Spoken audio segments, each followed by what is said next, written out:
Papapasok na tayo dito sa loob ng water park. Ito yung labas niya. So colorful yung pasad niya na may mga vertical stripe and also itong vertical wall. Alright, mag-register na tayo. So pasok na tayo dito sa water park, inside dito sa Astoria. So ito yung view dito sa on the outside. Then papasok tayo dito sa entrance.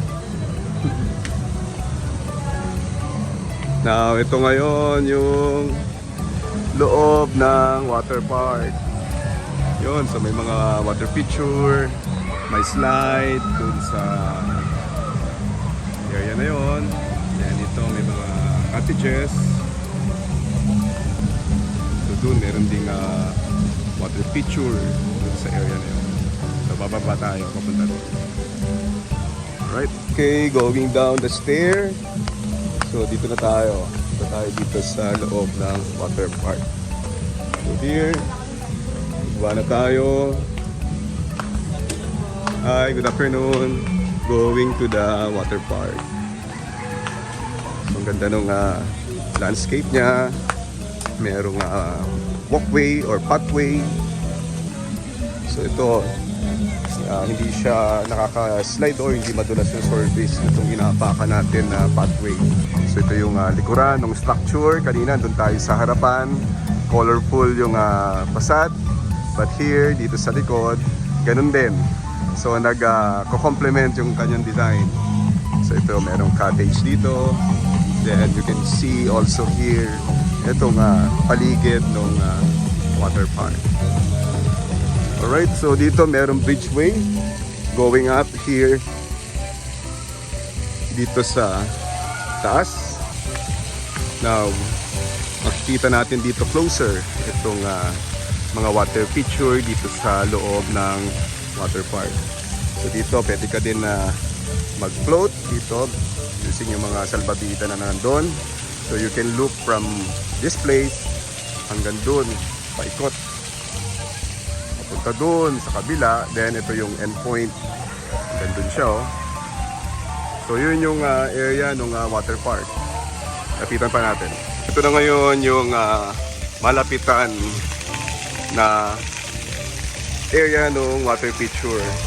Then ito naman yung surface na lalakaran natin papunta dito sa malaking area ng pool. So doon from afar,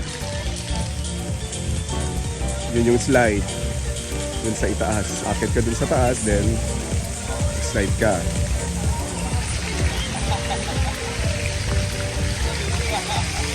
So ito yung surrounding dito sa loob ng water park. The Astoria Water Park, ito yung magandang water park nila. So doon, akit ka doon, pwede kang umakyat para mag-take ng slide. So meron dong 4 na slide, no? Ikot ka lang doon sa likod para makakat ka doon, then enjoy na mag-slide dito. So itong water din na to, meron itong wave. Then later, manotice natin yung wave nitong water na to. Then across, dito sa area na to, meron dong pang adult or pwede rin pang bata. But here, meron din dito mini slide. Ito, para sa mga kiddos nyo. Yan, they can enjoy here the water. Pwede silang mag-slide dito. Alright. So ito yung surrounding ng water park. Ganda. So, from afar, nandun yung mountainous area. Nandun sa likod nitong water park.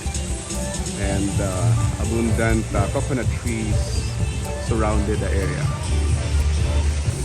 Now, kung napagod ka na, you will enjoy and take a plunge dito sa Lazy River. So you can use yung salbabida na yan. Kaya nila, they enjoy the water.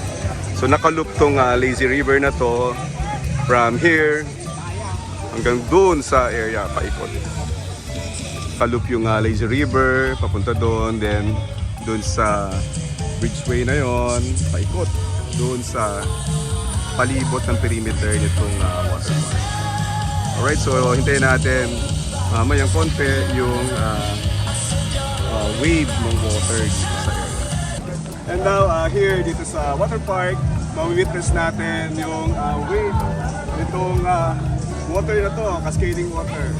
Alright, so hintayin natin, malapit na. Okay. Ayan na, malapit na yung wave.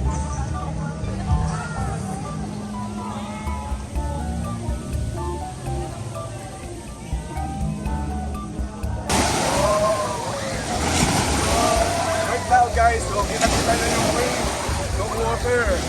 So ito yung nakaka-enjoy dito sa water park na to. Alright, so let's dive in!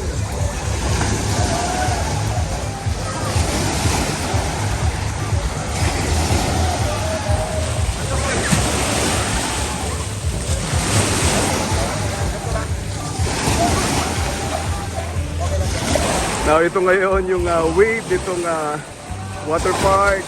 Yan, dito kita nyo yung palo ng wave ng water dito sa wall nitong swimming pool. Now right there, kita nyo yung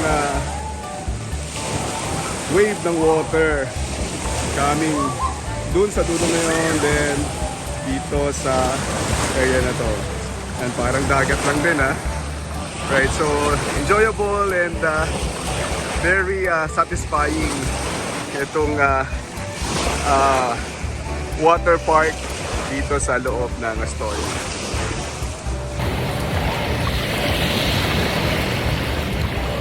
So enjoying the wave guys dito sa loob ng water park. And you know, ito yung wave dito sa area na to. Na walking here dito sa artificial na dalampasigan or seashore. Yan, ito inapakan natin na surface, hindi siya madulas. Sandpaper, para sang sandpaper yung surface niya. Alright guys, I hope na na-enjoy nyo itong na-share ko sa inyong water park adventure here at Astoria, Puerto Princesa, Palawan. Till then, I'm Architect Jojo Golpeo, joyfully sharing with you what Arki knows. Thank you very much and God bless you all.